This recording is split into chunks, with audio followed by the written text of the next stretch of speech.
A stampede broke out during a religious event in Dabra of Gwalior district. The program was organized at Navgarh temple for a consecration ceremony. Before the Kalash Yatra began, people rushed to collect Kalash pots. Suddenly, the stadium gate was opened and the crowd became uncontrollable. In the chaos, a 70-year-old woman, Prati Sahu, lost her life. At least 8 people, including a young girl, were injured. One person is in serious condition and has been referred to Gwalior.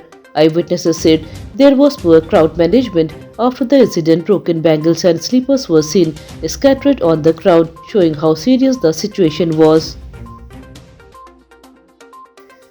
The Madhya Pradesh cabinet, led by Chief Minister Dr. Mohan Yadav, held an important meeting about the 2026-27 state budget. During the meeting, a big decision was taken for government employees appointed after 2005. Now, under the National Pension Scheme, divorced daughter will also be eligible to receive family pension. Earlier, this benefit was available only to employees appointed before 2005. Families of employees appointed after 2005 were not getting this facility. The cabinet said this step has been taken in the interest of employees and their families. This decision is expected to give financial support and relief to many affected families.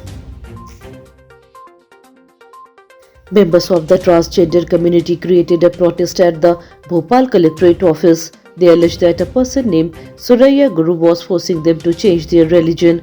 They submitted a written complaint to the collector demanding action.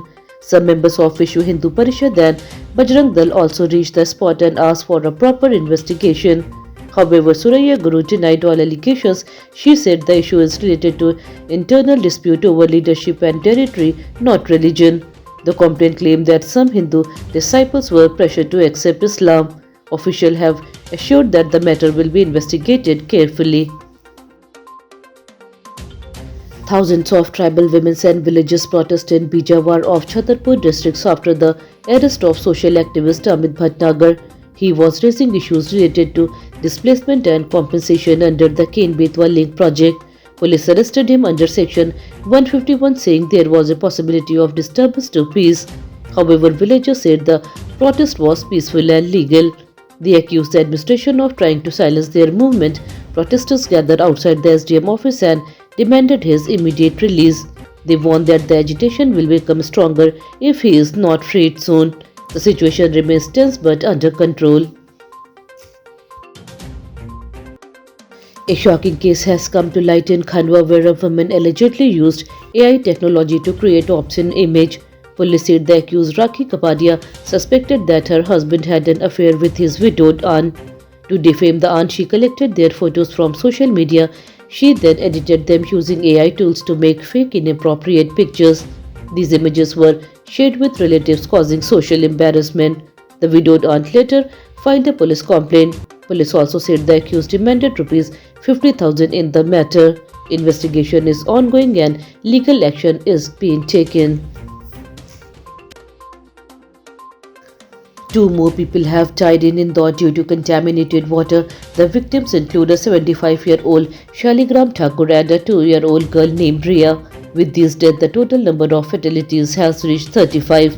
Family members said Shaligram was admitted to hospital after suffering from vomiting and diarrhea. He was treated in different hospitals and was even on ventilator. He was discharged recently, but his condition remained weak. Health officials are monitoring the situation closely. Authorities are investigating the water supply system and have promised strict action to prevent further death.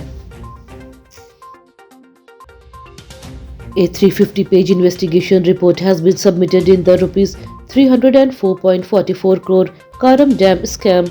The report states that 5 engineers are responsible for the dam collapse. 3 other engineers were cleared due to lack of evidence. The investigation was conducted over 3.5 years by the Water Resources Department. The main contractor for the dam project was ANS Construction from New Delhi. The 5 accused engineers will face a departmental hearing on February 17th. Officials say district action will be taken based on the findings. The dam collapse had caused serious damage and raised many safety concerns. Madhya Pradesh will not experience severe cold for the next 2 days. Temperatures are expected to rise by 3 to 4 degrees Celsius. Weather experts say that after a cyclonic circulation passes through the northern mountains, snow will start melting. Once this system clears, cold wind will return to the state and temperatures may fall again. Meteorologist H.S. Pandey said the entire month of February will see changing weather conditions. However, there is no forecast of rainfall at present. People are advised to stay updated and weather reports as conditions may change quickly.